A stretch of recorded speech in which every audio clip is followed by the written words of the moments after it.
રોજ અવાજ કરો ને રોજ નો સાંભળી જાય, પણ કોઈ દાડો અહીંથી અવાજ થાય મારી મન વેળા પડે મારી પોડિયાર હાંભરે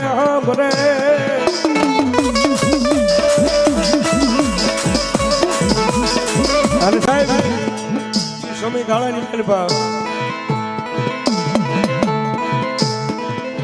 તેજી સાહેબ મહેંગા છોકરાના ઘરેથી બાય ને એવું થઈ ગયું છે. હવે તો બાય મારો ધણી હતો એ મને મેકીને વિયો જો. આ ગુંગસિયો નાનો એવો છે, હે આ ગુંગસિયો નાનો એવો છે. આને કેમ પાલવો મારે? કારણ કે સાહેબ એ વખતની માલિપા જે મહેંગા છોકરાના દિવેલિયાની માલિપા જે સાહેબ 50-60 વીઘા જમીન આવી હતી ને તેથી રાજા રજવાડા વાળા લઈને વિયા જતા. અને સાહેબ